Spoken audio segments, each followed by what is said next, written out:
Hi, welcome to all. இந்த வீடியோவில் settlement ஆவணம் அது எப்படி அடிக்கிறதுன்னு வாங்க பார்க்கலாம். நான் ஏற்கனவே ஏற்பாடு செட்டில்மெண்ட் ஆவணம் உருவாக்கி வச்சுருக்கேன். அதை எடிட் பண்ணி உங்களுக்கு காமிக்கிறேன்.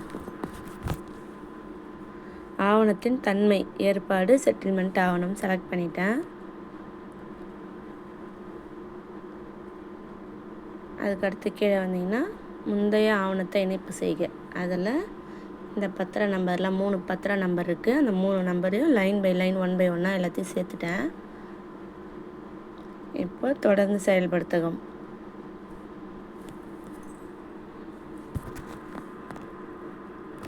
எப்போவுமே செட்டில்மெண்ட்டில் எழுதி வைப்பவருக்கு ஃபோன் நம்பர் போடணும். கிரயத்தில் எழுதி வாங்குபவருக்கு ஃபோன் நம்பர் போடுவோம்.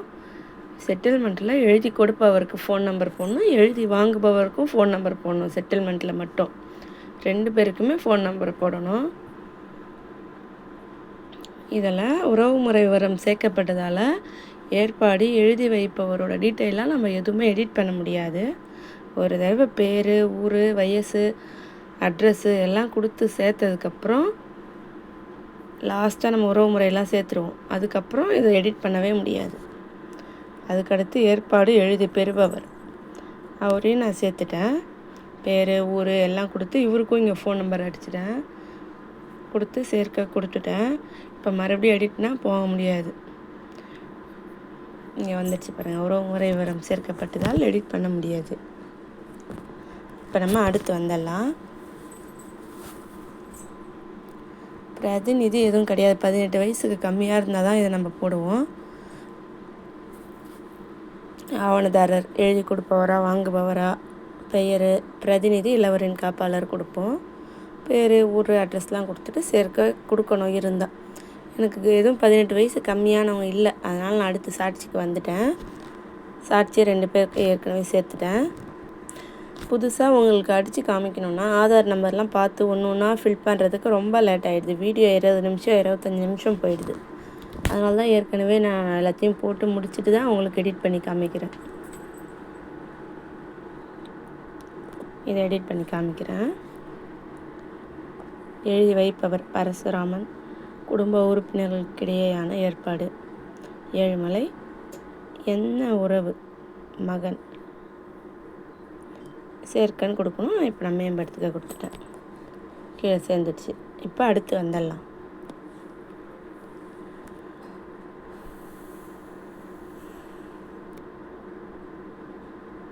தாக்கல் திரும்ப பெறுபவர். எழுதி வைப்பவரை தான் நம்ம செலக்ட் பண்ணணும். கிரயத்தில் எழுதி வாங்குபவரை இங்கே செலக்ட் பண்ணுவோம். செட்டில்மெண்ட்டில் எழுதி கொடுப்பவரை செலக்ட் பண்ணிடணும். இப்போ சொத்து விவரத்துக்கு வந்துடலாம். விவசாய நிலம். நான் 6 சொத்து ஐட்டம் சேர்த்து வச்சுருக்கேன்.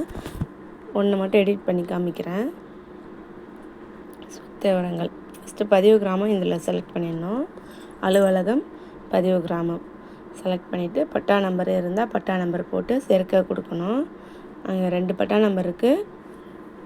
இங்கே எத்தனை பட்டா நம்பர் வேணாலும் கொடுத்து சேர்த்துக்கலாம். எடிட் பண்ணி காமிக்கிறேன். இப்போ பாருங்கள், பட்டா நம்பர் கொடுத்துட்டு இந்த இடத்துல எனக்கு மேம்படுத்துக்கன்னு இருக்குது. உங்களுக்கு புதுசாக சேர்த்திங்கன்னா சேர்க்கன்னு இருக்கும். கொடுத்துட்டு இப்போ அடுத்து வந்துடலாம். சர்வே எண். அளவுகளின் அலகு ஹெக்டாரா ஏக்கரான்னு கொடுத்துடணும். அதுக்கு அடுத்தது நத்தமாக ஊரகமானு கொடுக்கணும். நான் ஊரகம் கொடுத்துருக்கேன். தனி புலையன்னா இணைப்பு புலையன்னா. தனி புலையன் இது தனி புலையன்னு கொடுத்துட்டேன். இணைப்பு புலையன் உங்களுக்கு வேணால் நான் வேறு வீடியோ போடுறேன் அது எப்படி சேர்க்கறதுன்னு. நில வகைப்பாடு, மொத்தம் எவ்வளோ, கொடுக்கறது எவ்வளோ எல்லாமே இங்கே போட்டு வச்சுட்டேன். அதுக்கு மதிப்பு கொடுத்துட்டு சேர்க்கன்னு கொடுக்கணும். இங்கே கீழே எல்லாம் சேர்ந்தோன்னே எல்லாம் சரியாக இருக்கான்னு செக் பண்ணிக்கோங்க. அடுத்து வந்துடலாம்.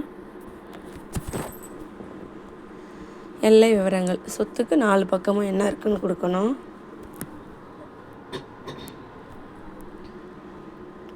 அடுத்து வந்துடுறேன். விவரக்குறிப்பு. என்ன ஊர், சர்வே எண், எவ்வளோ நம்ம கொடுக்க போகிறோம் எல்லாத்தையும் கொடுத்துட்டு அடுத்து வந்துடலாம்.